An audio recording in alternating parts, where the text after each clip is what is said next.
Hello, good evening friend. कैसे हो आप लोग सब? कैसे हो सब लोग? ठीक होंगे, अच्छे होंगे। और अब आज अपन नया टॉपिक स्टार्ट करें। पहले भी 3 क्लास मैंने डाली है। नर्वस सिस्टम चल रहा था अपना, तो नर्वस सिस्टम के बारे में अपन बता रहे थे। नर्वस सिस्टम में पहले ब्रेन बताया, नॉर्मल इंट्रोडक्शन बताया था। ब्रेन एंड स्पाइनल कॉर्ड के बारे में नॉर्मल इंट्रोडक्शन बता दिया था। अब उसके जो पिछले लेक्चर में मैंने लॉब्स बताए थे, ब्रेन के कितने लॉब्स होते हैं। फोर पार्ट्स के अंदर लॉब्स डिवाइड किया था। तो उसके नाम अलग अलग थे, कौन से लॉब्स के क्या उनके फंक्शन अलग बताए थे। टेम्पोरल का क्या फंक्शन होता है, ऑसिपिटल लोब का क्या फंक्शन होता है, फ्रंटल का क्या फंक्शन होता है, ये सारे बताए हुए थे। इसके बाद में हम आखिर एक पार्ट छोड़ देता ब्रेन का, जो सबसे बड़ा पार्ट होता है। टाइप बताए थे मैंने, 3 टाइप बताए थे कौन से पार्ट से मिलकर बना होता है ब्रेन। जो फर्स्ट पार्ट था सेरेब्रम, जो सबसे लार्जेस्ट पार्ट होता है, सबसे आगे की साइड फ्रंटल साइड पे होता है, एंटीरियर सरफेस पे बना होता है, वो होता है सेरेब्रम। ब्रेन का 2/3 भाग उसी का बना होता है, सेरेब्रम का बना होता है। उसके बाद में एक आता है मिड ब्रेन होता है, और लास्ट का पार्ट होता है जो पीछे की साइड होता है, उसको बोलते हैं सेरेब्रम। तीनों के फंक्शन अलग अलग होते हैं। जो आज अपन इस टॉपिक में शेयर करेंगे या पढ़ाएंगे, सेरेब्रम का पार्ट पढ़ाएंगे, सेरेब्रम बताएंगे। मिड ब्रेन का मैंने थोड़ा सा बता दिया था, नॉर्मल इंट्रोडक्शन। और सेरेब्रम भी मैंने फर्स्ट वाले वीडियो में बता दिया, आपने नहीं देखा तो वो देख लेना, मैंने बताया हुआ पहले से। और उसके बाद में आता है अपना मेनिंजेस, जो मैं बता रहा हूँ क्या क्या पढ़ाना है इसके अंदर। जो ब्रेन की कवरिंग है वो बताएंगे। ब्रेन एंड स्पाइनल नर्व की कवरिंग होती है, उसको इसलिए बोलते हैं मेनिंजेस। और इनका फंक्शन क्या होता है और कितनी टाइप की होती है, वो सारे अपन इसके अंदर इंक्लूड करेंगे। तो स्टार्ट करते हैं अपना नया टॉपिक, ब्रेन और ब्रेन के पार्ट्स। जो लार्जेस्ट पार्ट होता है, जो मैक्सिमम ब्रेन का सबसे ज़्यादा बड़ा पार्ट, लार्जेस्ट पार्ट है, वो है सेरेब्रम। उसके बारे में बताएंगे। तो पहला पार्ट आ गया अपना, हेडिंग आ गया ब्रेन। ब्रेन के बाद में 3 पार्ट्स में मिलकर बना है, बताया था मैंने, सेरेब्रम। दूसरा बताया था मिड ब्रेन। और तीसरा बताया था cerebellum.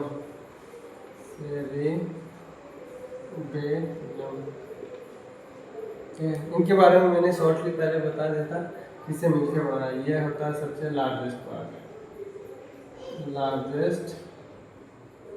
Part of brain. Brain का सबसे लार्जेस्ट पार्ट होता है, और कहाँ की साइड होता है, फ्रंटल साइड के अंदर होता है, फ्रंटल या एंटीरियर सरफेस पर। फ्रंटल एंटीरियर सरफेस के अंदर बना होता है। दूसरा होता है मिड ब्रेन। मिड ब्रेन का मतलब बीच का पार्ट, ब्रेन का बीच का पार्ट होता है। तो ये होता है मीडियम या मिड एरिया के अंदर, मिड एरिया और ब्रेन के मिड एरिया के अंदर प्रेजेंट है। इसके अंदर क्या क्या पार्ट्स आते हैं ब्रेन वाले इंक्लूड करते हैं। मिड ब्रेन के अंदर कौन कौन से इंक्लूड होते हैं? मिड ब्रेन के अंदर आता है पॉन्स और ब्रेन स्टेम। ब्रेन स्टेम होता है। और फिर बचता है सेरेबेलम। सेरेबेलम क्या होता है? ब्रेन का पोस्टीरियर सरफेस, जो यार इसकी साइड पीछे की साइड होता है, ये पार्ट होता है सेरेबेलम। मिड ब्रेन यहाँ होता है, और सेरेब्रम होता है जो आगे की साइड होता है, इसको होता है सेरेबेलम। तो ये सेरेबेलम होता है पोस्टीरियर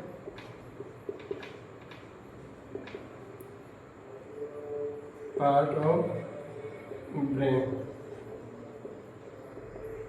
फॉरवर्ड या backward area of brain, back side of brain, brain के पीछे की साइड होते हैं। इनके सबके फंक्शन अलग अलग होते हैं, ये मैंने बताया। सेरेब्रम का फंक्शन होता है मसली कोऑर्डिनेशन करता है, कोऑर्डिनेशन ऑफ बॉडी का कोऑर्डिनेशन करता है। मिड ब्रेन और सेरेब्रम ये भी पार्ट्स सेरेब्रम ये भी बीच में।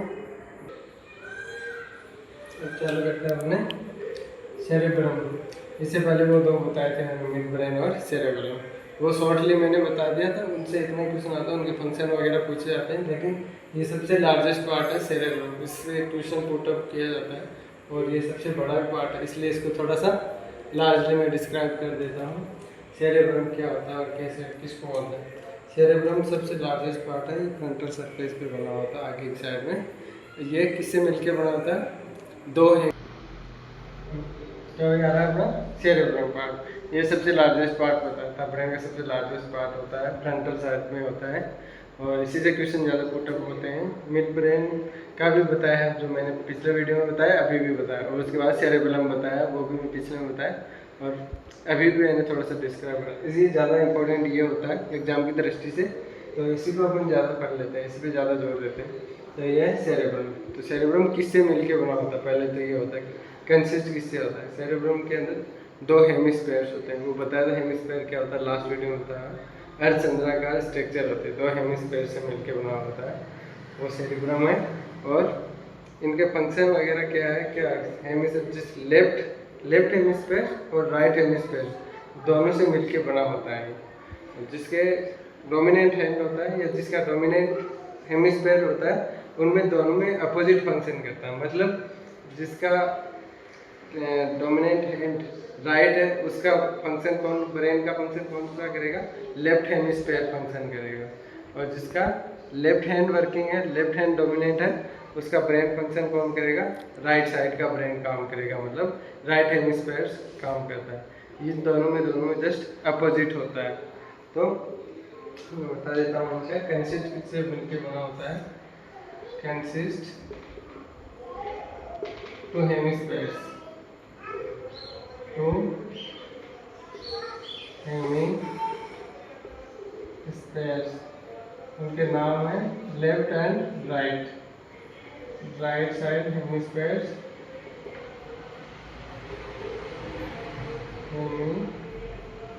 हेमिस्फेयर्स, और दूसरा होता है left side hemispheres, left side hemispheres. मतलब अर्धचंद्राकार, उसका मैंने बताया था।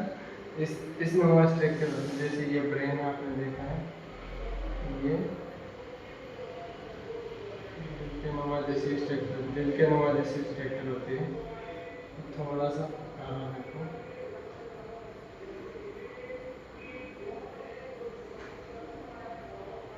ये हो गया लेफ्ट, ये राइट हेमिस्फेयर, और ये हो गया लेफ्ट हेमिस्फेयर। दोनों का वर्क सेम होता है। जिसका हैंड होता है वो अपोजिट फंक्शन करता है। जैसे जिसका डोमिनेंट हैंड राइट है, उसका लेफ्ट हेमिस्फेयर फंक्शन करेगा। राइट हैंड जिससे अपोजिट काम करेगा। जिसका लेफ्ट हैंड डोमिनेंट है, उसका काम करेगा राइट हेमिस्फेयर। डोमिनेंट का मतलब जो काम अपन ने ज़्यादा यूजुअली काम लेता है, अपने ज़्यादा हाथ काम में आता है, राइट हाथ बोलते हैं, लेफ्ट हैंड काम है, उसको डोमिनेंट सरफेस बोलते हैं। तो ये है हेमिस्फेयर वाला, टू टाइप से डिवाइडेड। इसके फंक्शन बताए क्या क्या प्रेजेंट होते हैं, इनके फंक्शन और क्या होता है। राइट हेमिस्फेयर का क्या है, लेफ्ट हेमिस्फेयर का क्या होता है। राइट हेमिस्फेयर में क्या बता देता हूँ मैं, रिस्पॉन्सिबिलिटी किसके लिए रिस्पॉन्सिबल होता है? राइट वाला हो गया, मतलब जिसका डोमिनेंट हो रहा है, जिसका हाथ डोमिनेंट है, उसका लेफ्ट वाले का बता रहा हूँ। तो लेफ्ट हेमिस्फेयर का हो जाएगा लिंग्विस्टिक और काउंटिंग, मेमोरी। लिंग्विस्टिक का मतलब भाषा, जो भी अपन लैंग्वेज पढ़ते हैं, सीखते हैं, वो सारा कौन सा काम करेगा। जैसे मेरा ये राइट हैंड डोमिनेंट है, तो लेफ्ट वाला ब्रेन होता है, उसका फंक्शन होता है ये लैंग्वेज को समझना, पकड़ना, और बोलने का काम भी इसी का होता है। वर्बल भी यही काम करता है। ठीक है, मैं ये राइट हैंड डोमिनेंट वाले के बारे में बता रहा हूँ। लिंग्विस्टिक का काम करेगा, काउंटिंग का काम कर सकता है, मेमोरी का काम कर सकता है, वर्बल का काम करना, ये सारा इसका आगे लेफ्ट हेमिस्फीयर का। और इसके अपोजिट क्या हो गया, राइट हेमिस्फीयर। राइट हेमिस्फीयर में क्या आएगा, जिसके लेफ्ट हैंड काम में करता है, लेफ्ट हैंड काम कर रहा है, उसका जस्ट अपोजिट हो जाएगा। इसमें ये क्या कर लेता है, ये ज्योमेट्रिक काम करता है, ज्योमेट्रिक। ठीक है, राइट हेमिस्फीयर का फंक्शन होता है ज्योमेट्रिकल का फंक्शन करता है, सेप्टिक पैटर्न में होता है, और म्यूजिकल फंक्शन ये सारा फिर राइट हेमिस्फीयर कर देते हैं।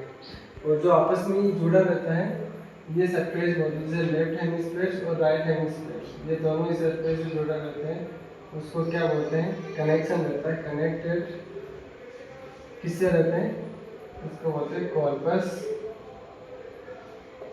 कैलोसम। इन दोनों को कनेक्ट करके रखता है, तो कनेक्ट रहता है कॉर्पस कैलोसम। ठीक है, ये एक छोटी सा स्ट्रक्चर बताए, सेरेब्रम के अंदर दो हेमिस्फीयर से मिलकर बनाता है। इसके फंक्शन बताए, क्या क्या फंक्शन होते हैं। कनेक्ट किससे रहता है, ये कॉर्पस कैलोसम से कनेक्ट रहता है, ये बता। दोनों के बीच में जोड़ होता है, बाइंड रहता है राइट और लेफ्ट हेमिस्फीयर के बीच में। अब इसके बाद में आता है अपन को ब्रेन के ऊपर एक स्ट्रक्चर पाए जाते हैं, जैसे ब्रेन ये है, ये इसके अंदर ऐसे फोल्ड रहता है, ऐसे फोल्ड रहता है। उस फोल्ड सरफेस को क्या बोलते हैं, अपन मैंने पहले बताया, ये होते हैं गायरे। इसको अपन जो फोल्ड नुमा स्ट्रक्चर होती है उसको बोलते हैं गायरे। ये क्या करते हैं, ब्रेन की सरफेस एरिया को फोल्ड करके रखता है। जैसे इसके अंदर फोल्ड है तो ब्रेन की सरफेस कम हो जाएगी, और अगर ये ऐसे रहेगा तो बहुत ज़्यादा ब्रेन विस्तार से हो जाएगा। इसलिए ये स्ट्रक्चर होते हैं गायरे। फंक्शन क्या होता है, गायरे का फंक्शन होता है ब्रेन की सरफेस टेंशन को कम करता है, सरफेस टेंशन डिक्रीज करता है। ठीक है, और किससे मिलकर बना होता है ये भी बता देते हैं, वाइट मैटर और ग्रे मैटर। ब्रेन या जो कॉर्पस सेरेब्रम होता है उसका कॉर्टेक्स पार्ट होता है, कॉर्टेक्स ऑफ ब्रेन, जिसकी एक्सटर्नल सरफेस होती है वो किससे मिलकर बनी होती है, ग्रे मैटर या ग्रे मैटर। इसका एग्जांपल है, एग्जांपल क्या हो गया इसका, सेल बॉडीज। और इंटरनल सरफेस होता है कॉर्टेक्स ऑफ ब्रेन का, किससे होता है, वाइट मैटर। ये सारा एक अपन नॉर्मल सा सेरेब्रम के बारे में इंट्रोडक्शन बताया है, एनाटॉमी और इसके फंक्शन बताया। इसके बाद में इसके अंदर और पार्ट आते हैं, वो होता है थैलेमस और हाइपोथैलेमस। ठीक है, वो बता देते हैं बाद में, थैलेमस और हाइपोथैलेमस के बारे में। इसके बाद में आता है थैलेमस, जो सेरेब्रम के पार्ट्स है उसके अंदर है थैलेमस। ये खास सिचुएटेड होता है, लाइज कहाँ होती है, थर्ड वेंट्रिकल होता है, उसके दोनों साइड होता है। ये ऊपर थर्ड वेंट्रिकल है, उसके दोनों की साइड में होता है थैलेमस। और इसको एक बहुत इंपॉर्टेंट नाम से भी जाना जाता है, बहुत ज़्यादा क्वेश्चन भी पूछते हैं उससे। उसको बोलते हैं रिले सेंटर भी बोलते हैं। इसका लाइव बताया हमने, third ventricle either side of third ventricle के दोनों साइड में होता है। दूसरा इसको किस नाम से जाना जाता है, या फंक्शन बोल देते हैं,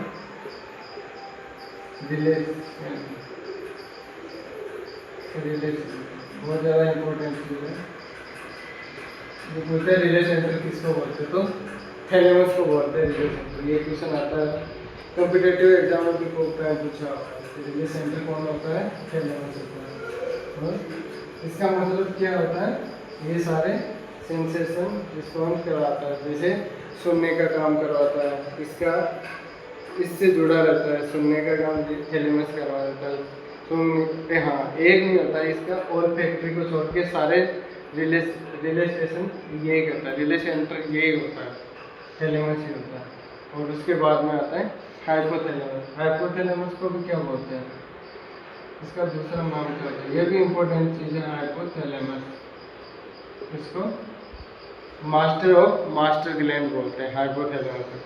बहुत ज़्यादा इम्पोर्टेंट क्वेश्चन ये पूछा जाता है, मास्टर ग्लैंड। और एक होती है पिट्यूटरी ग्लैंड, उसको बोलते हैं मास्टर ग्लैंड केवल, वो केवल फादर होती है, जबकि हाइपोथैलेमस क्या हो गया, दादाजी हो गया। तो ये दोनों जुड़े रहता है। हाँ, हाइपोथैलेमस पिट्यूटरी ग्लैंड से कनेक्ट भी रहता है, और वो किससे जुड़ा रहता है उसको भी अलग से नाम होता है, इनसे जुड़ा रहता है। और एक इम्पोर्टेंट चीज़ क्या होता है इसके अंदर, हंगर स्टेशन भी ये होता है, भूख के बारे में भी अपन को ये होता है। हाइपोथैलेमस सेंसस पिट्यूटरी ग्लैंड, इसको क्या बोलते हैं, master of glands, master of. Hypothalamus pituitary से किसके थ्रू जुड़ा रहता है, इनफेंडिबुलम। हाइपोथैलेमस कनेक्ट रहता है, कनेक्ट टू पिट्यूटरी ग्लैंड,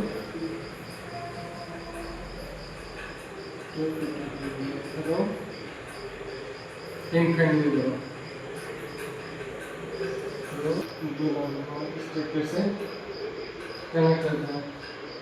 और इसका सबसे ज़्यादा इम्पोर्टेंट रोल क्या होता है, हाँ ये हंगर स्टेशन भी इसी को बोलते हैं, सबसे ज़्यादा इम्पोर्टेंट चीज़ है हंगर स्टेशन। हंगर मतलब जब हमें भूख के बारे में पता लगाता है, उसका सेंसेशन भी ये करना होता है। सबसे ज़्यादा इम्पोर्टेंट ये क्वेश्चन पूछे जाते हैं, मास्टर ग्लैंड किससे जुड़ा रहता है, इनफेंडिबुलम, हंगर स्टेशन, और फ्लूइड रेगुलेशन का काम भी इसी के द्वारा होता है। और इसके अंदर कंटेंट क्या होता है, हाइपोथैलेमस के अंदर कंटेंट क्या क्या प्रेजेंट होता है, ये जो बता दूँ। इसके अंदर एक होता है इम्पोर्टेंट ऑप्टिक काइजम। ऑप्टिक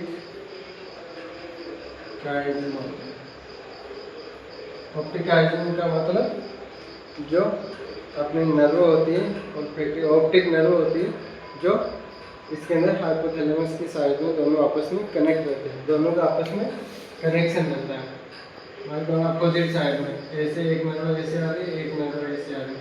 इस पॉइंट को बोलते हैं ऑप्टिक काइजम। ये ऑप्टिक नर्व एक इधर से आ रही है, एक इधर से आ रही है, ये इधर कनेक्ट होकर मिल गए, इसको बोलते हैं ऑप्टिक काइजम। जो ये होता है हाइपोथैलेमस के अंदर भी प्रेजेंट होता है। एक रीज भी होती है, वो भी प्रेजेंट होती है। ठीक है, ये अपना एक हाइपोथैलेमस और थैलेमस टॉपिक भी कंप्लीट होता है। इसमें इंपॉर्टेंट चीज़ है, इंपॉर्टेंट क्वेश्चन ये था, एक तो रिलेक्सेशन वाला थैलेमस वाला, दूसरा हाइपोथैलेमस के, ये तीनों टॉपिक। इसी के साथ अपना अब आता है बेसल क्या क्या स्ट्रक्चर थी सेरेब्रम के अंदर, वो बता रहे थे दोनों। पहले अपन बताया नॉर्मल इंट्रोडक्शन सेरेब्रम का, इसके बाद में थैलेमस, इसके बाद हाइपोथैलेमस, एक स्ट्रक्चर है बेसल गैंग्लिया। इसकी बेसल गैंग्लिया क्या होता है, इसकी लोकेशन क्या है, तो लोकेशन जो डीप एरिया होता है हेमिस्फीयर, वहाँ होता है deep part of hemisphere, deep area of hemisphere. Cerebral cortex होता है, उसके डीप एरिया के अंदर होता है, दोनों हेमिस्फीयर के अंदर प्रेजेंट होता है बेसल। और इसका फंक्शन क्या होता है, ये क्या काम करता है, फंक्शन फाइन मोटर मूवमेंट क्या होता है, मतलब फाइन का मतलब सॉफ्टली या फिर चीज़ जो आराम से होने वाले उसको फाइन मोटर, मोटर मूवमेंट यानी मूवमेंट करवाता है, चलने का काम करवाता है, सेंसेशन का काम नहीं करवाता है। और किसका मूवमेंट कराता है, एक्सट्रीमिटीज़ का, कौन सी, अपर और लोअर एक्सट्रीमिटीज, दोनों एक्सट्रीमिटीज से मूवमेंट किससे, जैसे मैं हाथ हिला रहा हूँ, ये सारे फंक्शन किसके द्वारा होता है, बेसल गैंग्लिया के द्वारा होता है। तो फंक्शन में बता लेते हैं, ये फाइन मोटर मूवमेंट और एक्सट्रीमिटीज। एक्सट्रीमिटीज का मतलब हैंड्स एंड लेग्स। ये हो गया अपना पूरा टॉपिक सेरेब्रम का, जिसमें क्या क्या पार्ट्स इंक्लूड थे वो क्या था। सेरेब्रम वाला कंप्लीट हो गया। ब्रेन की स्ट्रक्चर चल रही है, सारी एनाटॉमी और फिजियोलॉजी। मिड ब्रेन हो गया और ये है सेरेब्रम भी मैंने बता दिया। अब उसकी कवरिंग बताते हैं, ब्रेन किससे अंदर कवर रहता है और किससे प्रोटेक्शन रहता है उसमें, वो है कवरिंग के बारे में। इतनी इम्पोर्टेंट स्ट्रक्चर होती है, बहुत इसको प्रोटेक्शन की ज़रूरत रहती है, इसलिए इसके ऊपर कवरिंग भी रहती है।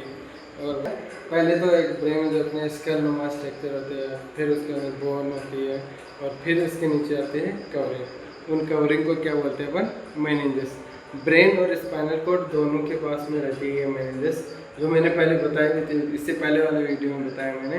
तो उनको लेयर बोलते हैं। कौन सी लेयर बोलते हैं? मेनिंजेस। और मेनिंजेस में 3 लेयर होती है, वो बताया मैंने। तो अभी बता रहा हूँ प्रोटेक्टिव स्ट्रक्चर भी बोलते हैं, protective layer of brain and spinal cord भी बोलते हैं। ठीक है, इनका नाम है। किससे प्रोटेक्ट करते हैं ब्रेन को? पहले तो ये कवर रहती है, ब्रेन किससे कवर रहता है? पहले तो रहता है स्कल, स्कल बॉन से कनेक्ट होता है। ठीक है, इसके अंदर फाइब्रस टिश्यू पाए जाते हैं। फाइब्रस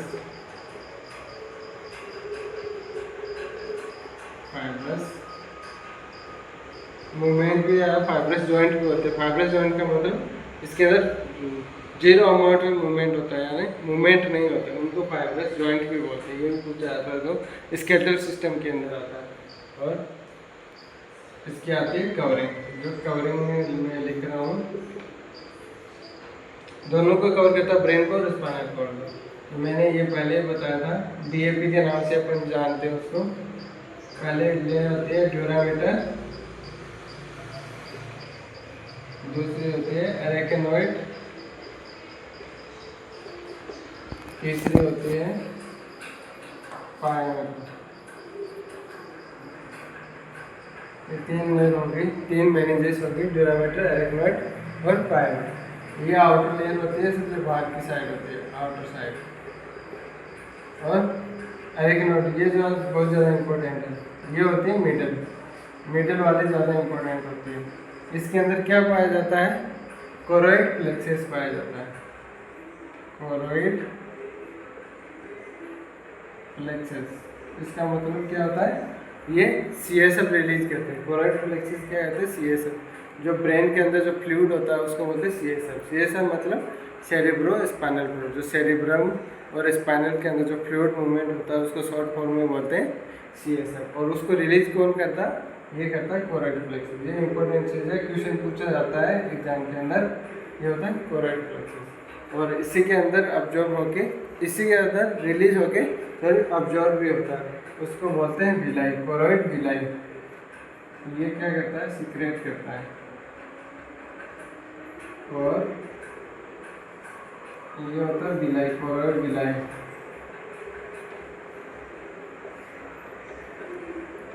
ये क्या करता है? अब्जॉर्प्शन होता है इसके अंदर से।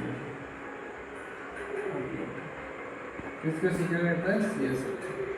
और CSF को अब्जॉर्प्शन ये करता है, रिलीज ये करता है। बहुत ज़्यादा इंपॉर्टेंट चीज़ है, ये क्वेश्चन पूछा जाता है आपको। अब आता है अंदर की लेयर होती है, जो ब्रेन के जो स्ट्रच रहती है वो कवर करके रहती है, उसको बोलते हैं पायोमीटर। ये इनर लेयर ऑफ ब्रेन की साइड, ब्रेन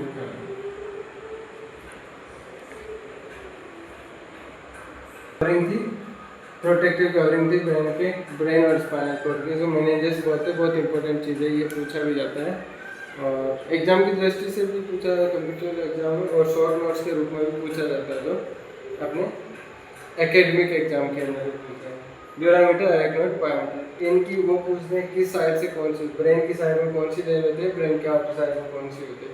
इसको याद करने के लिए शॉर्ट ट्रिक है वो DAP। DAP मतलब दूर, मतलब जो ब्रेन से दूर की साइड है वो ड्यूरामीटर, बीच वाले एरेकेनॉइड, और जो पास में वो पायोमीटर। और इसमें एरेकेनॉइड में ये कोरोइड प्लेक्सस और कोरोइड विलाई, इनका फंक्शन जानना है आपको। इसी के साथ ये अपनी लेयर भी कंप्लीट होती है, ब्रेन भी कंप्लीट होता है। सारा ब्रेन का टॉपिक अपना कंप्लीट हो गया। स्पाइनल कॉर्ड मैंने पहले से बता दिया है। तो दोस्तों आज हुआ अपना ब्रेन वाला टॉपिक कंप्लीट और स्पाइनल कॉर्ड वाला पहले से हो गया। उसके बाद में अपन ये आता पार्ट CSF का फ्लो बताऊंगा मैं अगले वाले वीडियो में। तो लगातार डटे रहना, देखते रहना अपना और इंतज़ार करना अपना नेक्स्ट वीडियो का, ठीक है दोस्तों। और चैनल को लाइक और सब्सक्राइब जरूर करना और अपने दोस्तों के साथ भी भेजना। धन्यवाद। हेलो एवरीवन, आप लोगों का सबका स्वागत है हमारे यूट्यूब चैनल नर्सिंग वाला भट्टी। तो हम बता रहे थे पहले से 2 वीडियो डाले, उसमें नर्वस सिस्टम पढ़ा रहे थे। नर्वस सिस्टम के अंदर हमने क्रेनियल नर्व होता है, स्पाइनल नर्व होता है, जो फर्स्ट वीडियो था। सेकंड वीडियो में इम्पोर्टेंट इंट्रोडक्शन बताया था नर्वस सिस्टम का, जिसके अंदर न्यूरॉन्स बताए थे, न्यूरॉन्स की स्ट्रक्चर बताए थे। आपको जरूर देखना है, आपने देखा नहीं तो मेरे पहले वीडियो डाले हुए उसमें हमारे चैनल पे देखना है। अब दूसरा आज सबसे इम्पोर्टेंट टॉपिक है ब्रेन। ब्रेन के बारे में अपन बताएंगे, ब्रेन की नॉर्मल एनाटॉमी के बारे में बताएंगे, कैसे ब्रेन कहाँ लोकेशन होता है, क्या फंक्शन होता है, क्या इम्पोर्टेंट फंक्शन होता है, कितने लॉब्स होते हैं, कैसे कवर रहता है, ये सारा अपन बताएंगे। तो स्टार्ट करते हैं अपना टॉपिक है जो पहले नोटिस, उसका नाम है ब्रेन। तो ब्रेन के बारे में आप लोग पहले क्या जानते हो, आप भी तो जानना चाहिए ना। तो मैं बता देता हूँ आपको पहले कि ब्रेन इंपॉर्टेंट चीज़ है नर्वस सिस्टम का, जो कनेक्टेड रहता है, और सेंट्रल नर्वस सिस्टम का सेंट्रल पार्ट होता है ब्रेन, जो अटैच रहता है नीचे स्पाइनल कॉर्ड से और एक मैग्नम फोरामेन मैग्नम से अटैच रहता है। तो अपन स्ट्रक्चर की बात करें तो ब्रेन कैसे शेप के अंदर होता है, कितना वजन होता है, तो इसकी पहले अपन बात कर लेते हैं। लोकेशन ये कहाँ है, central part of nervous system का ऑर्गन होता है सेंट्रल पार्ट ऑफ CNS का बताया था, सेंट्रल नर्वस सिस्टम। और कहाँ से ये अटैच रहता है, कंटिन्यूसली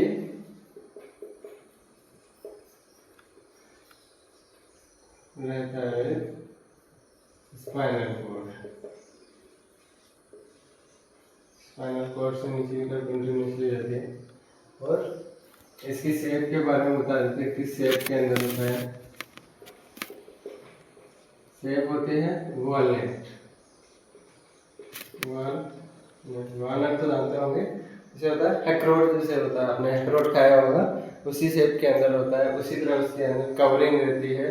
और जैसे अखरोट को फोड़ के निकालते हैं, इसी तरह उसके ऊपर स्केल की शेप होती है, अखरोट का कवर होता है, जबकि ब्रेन के ऊपर कवर रहती है स्केल की, और उसके अंदर रहता है, जैसे अखरोट अंदर से शेप रहता है, उसी तरह ये भी ब्रेन भी शेप रहता है, किससे, स्केल से।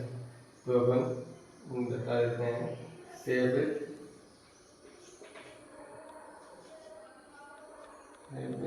स्केल से रहता है। और वॉलनट स्ट्रक्चर की, वॉलनट जैसी स्ट्रक्चर होती है इसकी, ठीक है। उसके बाद में आता है इसके वजन की बात कर लेते हैं, कितना वजन होता है ये।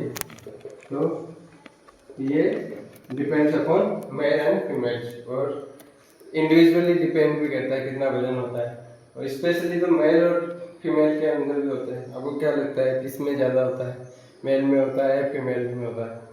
नॉर्मली ऐसे बोलते हैं कि आदमी फीमेल्स का ब्रेन कम होता है।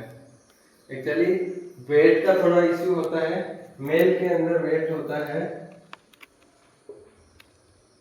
1200 से 1400 ग्राम होता है, जबकि फीमेल्स के अंदर होता है 1100 से 1200 ग्राम। तो वेट का इश्यू होता है, ब्रेन का इश्यू नहीं होता है। ब्रेन के वेट का जरूर इश्यू होता है कि उसमें थोड़ा सा वजन कम होता है, लेकिन IQ सेम बराबर होता है। जबकि ऐसे नोटिस आया है, नोटिस किया गया है कि फीमेल्स के अंदर IQ ज़्यादा होता है मेल्स के अंदर। आपने देखा होगा सबसे ज़्यादा नंबर भी इसी के फीमेल्स के अंदर ही आते हैं। फर्स्ट सेकंड रैंक भी फीमेल्स के अंदर ही रहती है। लेकिन वेट का जरूर इश्यू होता है, लेकिन IQ का लेवल में ज़्यादा फीमेल IQ का पावर ज़्यादा होता है, इसमें कम होता है। बात कहते हैं चिल्ड्रन के अंदर कितना वेट होता है वो भी हम बताते हैं। चिल्ड्रन के अंदर इन दोनों से भी थोड़ा कम होता है, उसका एवरेज अपन बांध देते हैं 300 से 400। ये सारे क्या है, एवरेज माना जाता है। ये एवरेज काउंट करते हैं, एवरेज मेल्स के अंदर होता है, फीमेल्स के अंदर, चाइल्ड्स के अंदर। तो अपन ब्रेन के बारे में पढ़ा, कहाँ होता है, इसकी लोकेशन पता की है। ये स्कल के अंदर नीचे रहता है, बिलो स्कल, स्कल से कवर रहता है। पहले स्टार्ट करते हैं अपने लोकेशन के बारे में। Central part of the sinus, sinus का सेंट्रल पार्ट रहता है, उसके अंदर होता है कंटिन्यूसली जुड़ा रहता है स्पाइनल कोड से। तीसरा रहता है स्कल से कवरिंग रहता है। उसके बाद में अपन होता है शेप होते हैं, वॉलनट शेप होती है, वॉलनट अखरोट जैसा रहता है, तो जो स्कल से प्रोटेक्ट रहता है। ये जरूरी चीज़, जरूरी इंपॉर्टेंट चीज़ है, क्यों वैसे तो अगर इंजरी हो जाती तो बहुत बड़ा नुकसान होता है, इसलिए भगवान ने गॉड गिफ्ट करके इसको कवरिंग करके दिया सेफली। फिर अपन ने बात करी वेट, कितना वेट होता है, तो मेल और फीमेल के अंदर अलग अलग टाइप का वेट होता है। इसके बाद आती है इसकी कवरिंग, ये किससे कवर रहता है, इसकी कवरिंग भी अपन बता देते हैं। ये किससे, तो अपन बता देते हैं लेयर्स के बारे में। ये कितने लेयर से कवर होता है। ब्रेन होता है जो सबसे पहले बताया था, स्कल से कवर होता है, जो उससे प्रोटेक्शन होता है। उसके बाद में होती है लेयर्स, जिससे ब्रेन कवर रहता है। 3 लेयर्स होती है, उसका नाम होता है DAP। उसका शॉर्ट फॉर्म अपन बोल सकते हैं याद करने के लिए, DAP भी बोल सकते हैं, जिसे इजीली याद हो सकता है। बाहरी कवरिंग होती है ड्यूरामीटर, उसके बाद में मिडल लेयर होती है एरेक्नोइड, और उससे नीचे जो सबसे नीचे की लेयर होती है वो होती है पायामीटर। तो इसकी तीनों कवरिंग को याद करते हो, बहुत ही इंपॉर्टेंट लेयर होते हैं, उनको बोलते हैं अपन मेनिंजेस। ठीक है, तो मेनिंजेस ऑफ ब्रेन को बोलते हैं लेयर्स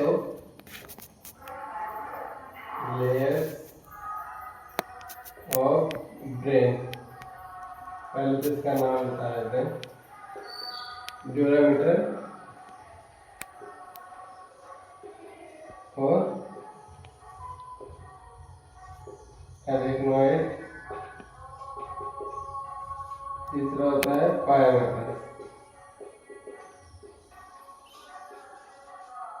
ये सबसे आउटर मोस्ट लेयर होती है, आउटर मोस्ट लेयर, जो कहाँ प्रेजेंट होती है, स्कल और ब्रेन की मिडल लेयर होती है, उसके बीच में रहती है। और ये क्या होते हैं, middle layer of brain, middle layer of meninges. हाँ, इस ब्रेन के लेयर्स को क्या बोलते हैं, माइंड में क्या बोलते हैं, मेनिंजेस भी बोला जाता है, उसको बोलते हैं क्या, मेनिंजेस।